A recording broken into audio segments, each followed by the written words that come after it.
எம்ஜிஆர் அவர்கள் பத்தி ஒரு விமர்சனம் பத்தி இப்ப நான் கேட்கிறேன். ராமசாமி அவர்கள் பொதுவா அரசியல்வாதிகள் பலர் விமர்சனம் செய்வார். எம்ஜிஆர் அவர்கள பத்தி நெறைய நல்ல விஷயங்களும் சொல்லியிருக்கார். அப்படி ஒரு க்ளோஸ் ரிலேஷன்ஷிப் இருந்தது. ஆனாலும் ராமசாமி அவர்கள் ஒரு தடவ என்ன சொன்னார்ன்னா, இன்ஸ்டிடியூஷனலைஸ்ட் கரப்ஷன் ஆரம்பிச்சது எம்ஜிஆர் அவர்களுடைய ஆட்சி அப்போ காலத்துல தான். ராமசாமி எந்த கட்சியில இருந்தாரு? அதனால அரசியல் காரணத்துக்காக அவரு எல்லாம் நல்லா நடக்குதுன்னு சொன்னா யாரும் துக்ளக் வாங்க மாட்டாங்கல்ல? சார் அவரு ஒரு விஷயம் சொன்னாரு சார். அதாவது திருமணங்களுக்குலாம் போனா எம்ஜிஆர் அவர்கள் கட்டு கட்டா பணம் எடுத்து மணமகன், மணமகளுக்கு குடுப்பாரு. கணக்கு எந்த பார்க்க திருமணத்துக்கு போய் மாட்டாரு. அப்படி குடுத்தாராம்? அது தெரியல. இவர் குறிப்பிட்டது என்னன்னா, இன்கம் டாக்ஸ் கட்டுறதுக்கே பணம் இல்லாம கஷ்டப்படுறேன் அப்படின்னு எம்ஜிஆர் சொன்னத ஞாபகம் வச்சுக்கோங்க. அப்ப இந்த மாதிரி விஷயங்கள்லாம் அவரால எப்படி பண்ண முடியுதுன்னு ஒரு கேள்விய நான் ஒரு கேள்வி துக்ளக் கேட்கட்டா? எழுப்பியிருக்காரு. இருந்தாரு. சாப்பாடுக்கே வழி இல்லாம தான் தலைவர் சினிமாக்கு வந்தாரு. சரியா? அப்புறம் எப்படி நெறைய பேருக்கு அவரு சாப்பாடு வாங்கி குடுத்தாரு? எப்படி சாப்பாடு போட்டாரு?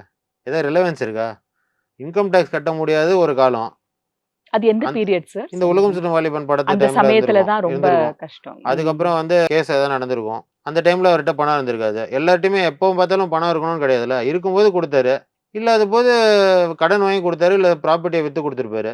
இதெல்லாம் சும்மா நரேட்டிவ் செட் பண்றதுக்காக 1940ல நடந்ததும், 1990ல 80ல நடந்ததையும் கனெக்ட் பண்ணி பேசினா ரொம்ப அதுக்கு பதிலே சொல்ல முடியாது.